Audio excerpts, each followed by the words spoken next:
Masuk pertanyaan kepada tim Pas Alkaso ya secara umum. Apa sih sebenarnya fenomena kenceng, kendor, melintir atau kombinasi di antaranya?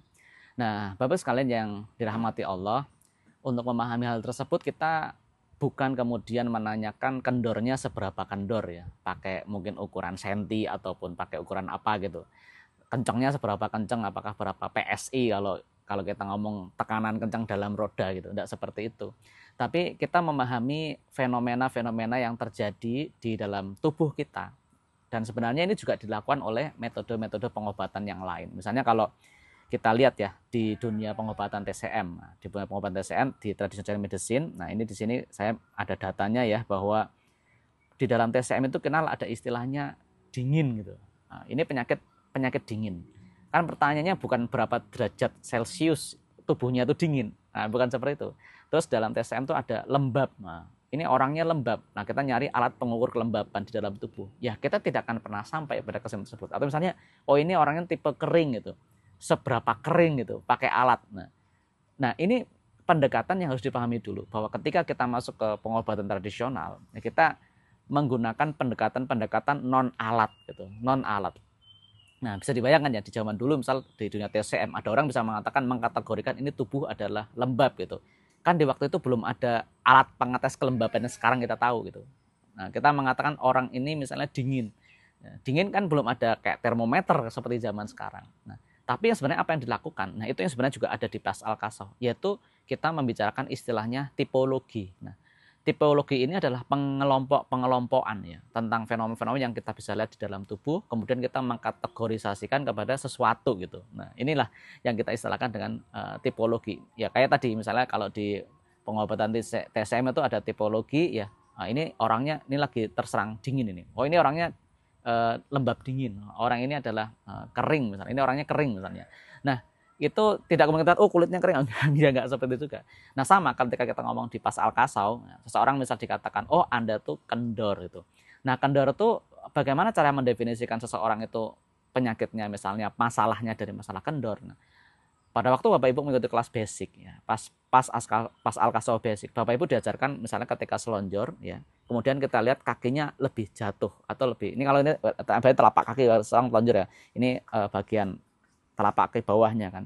Nah, kakinya itu di bagian sininya tuh lebih turun. Nah, kita katakan sebelah kiri kendor gitu. Nah, apakah kemudian sesuai betul-betul sebelah kiri kendor? Di dalam Pas Al-Kasau ada mekanisme untuk titik sentuh untuk memastikan betul-betul ini kendor, itu dicek titik sentuhnya. Oh, sehingga nanti seseorang jatuh pada kemudian tercipta sebuah kesimpulan bahwa oh ya betul, berarti yang sebelah kiri ini adalah kendor, maka yang kanan adalah pantel. Nah, jadi seperti itu. Bukan kemudian kita tanya seberapa kendornya gitu, berapa pakai mungkin apa istilah saya kurang tahu ya, pengukur kekendoran tuh pakai apa, pengukur kekencangan tuh pakai apa, skala kendornya tuh seperti apa, ya tidak seperti itu. Jadi kita menggunakan pendekatan-pendekatan tipologi. Ya, kayak tadi ya dari titik dari jatuh mana gitu kan, kemudian dari titik sentuhnya, kemudian kita menyimpulkan oh kendornya ada di sebelah kiri, oh kendornya ada di sebelah kanan misalnya kayak gitu. Nah, apakah bisa dua-duanya kendor? Nah, ini kan jadi pertanyaan gitu. Nah, di dalam Pas Al-Kasau kita akhirnya seorang terapis tuh harus memilih ya antara kendornya di kanan atau di kiri. Kan tidak bisa mengatakan dua-duanya kendor gitu. Bahkan misalnya kalau kondisinya sangat tipis sekali, oh ini kayaknya dua-duanya kakinya telapak kakinya sama-sama membuka gitu kan. Nah, kita pakai instrumen lain ya, instrumen titik sentuh nanti kan dicek titik sentuhnya kemudian sehingga terapis bisa mengambil kesimpulan, oh ternyata dari hasil pemeriksaan secara kompleks, secara lengkap, oh seseorang kita bisa putuskan yang kendor adalah sebelah kanan.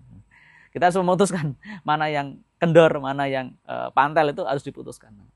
Jadi kurang lebih seperti itu Bapak sekalian. Lanjut ke bagaimana cara menyelesaikannya gitu. Nah, kalau misalnya kita sudah tahu kendornya itu ada di kanan misalnya, oh kendor kanan gitu. Nah, kita implementasikan kepada jurus terapinya gitu. Tidak ada jurus yang mengatakan jurus mengatasi kendor. Yang mana? Ya bisa banyak jurus ya. Kalau kita ngomong dari CU pun bisa, dari sit up pun bisa, dari pisang ayun pun bisa. Ada banyak elemen jurus dalam terapi Pas Al-Kasau yang memang dua-duanya itu untuk menyelesaikan permasalahan kendor kencang ini gitu. Nah, misalkan oh seseorang tipe C. Nah, tipe C kan berarti jurusnya nanti adalah jurus sit up misalnya. Atau bisa juga dari CU misalnya. Oh tipe C, nanti dalam posisi sit up, karena tadi kendorin sebelah kanan, kanannya yang dilipat. Nah, itu seperti itu cara penyelesaiannya. Nah, kalau misalnya seseorang mengalami penyakit diabetes, nah, bagaimana cara terapinya? Ya kita harus membawa diabetes ini kan nama diagnosa menurut medis ya. Kita bawa pemahaman itu kepada Pas Al-Kasau. Kita lepas dulu namanya. Nah, kita nggak usah. Jadi nggak usah ini orangnya diabetes nggak, tapi kita langsung, oh ini orangnya punya keluhan diabetes. Udah langsung kita periksa. Tipe tubuhnya seperti apa, pinggangnya ya, CS atau L, kemudian dari kakinya ya, kakinya tadi jatuh yang mana. Sehingga kita mendapatkan kesimpulan, oh orang ini memiliki penyakit dengan tipe penyimpangan, dia kendor kiri. Nah, kendor kiri. Kemudian pantelnya pantel tipe apa? Pantel tipe 0, pantel 1 atau pantel plus. Nah, itu pendalamannya nanti seperti itu. Maka kita tidak berbicara Pas mengobati diabetes, bukan seperti itu. Dari orang yang punya keluhan diabetes, menurut Pas, ini orang memiliki permasalahan penyimpangan rangka tubuh dengan kendornya di mana, pantelnya di mana, kita selesaikan hal itu. Lah kok orangnya setelah diterapi gulanya turun, badannya lebih enak. Ya itu definisi kesembuhan versi yang lain bagi kita. Setelah tadi kita terapi, misalnya awal kita cek ya titik-titiknya itu semuanya, misalnya ya awalnya kalau kita kan biasa membagi ya untuk titik sentuh, misalnya kita cek titik sentuhnya itu skornya berapa yang sakitnya. Kalau kita bilang skor sakit itu paling sakit itu 10, kemudian tidak berasa sakit itu adalah 0 gitu kan. Oh yang tadinya pertama sebelum diterapi skornya itu 8, setelah diterapi jadi 1. Nah tugas pastroper itu hanya menormalkan penyimpangan. Jadi tidak dalam arti mengatakan ini mengobati diabetes, mengobati hipertensi. Ya itu definisi-definisi penyakit dari luar. Tapi goalnya ada seorang dengan keluhan hipertensi, kita terapi titik sentuhnya semuanya normal, hipertensi jadi sembuh. Ya itulah yang kita maksud sebagai bentuk progres ataupun kesembuhan. Ada seorang dengan keluhan misalnya kanker, misalnya datang ke Pas, apakah bisa diterapi? Dicek kemudian, oh ini tipe penyimpangannya melintir, ini seperti ini, kemudian pelintirannya diperbaiki. Maka ya itulah terapi yang kita lakukan seperti itu. Jadi terapi Pas sebagai terapi tradisional tidak berhak untuk mengatakan ini seseorang diabetesnya sembuh. Enggak, karena tugas kita tuh hanya sporing balancing tubuh.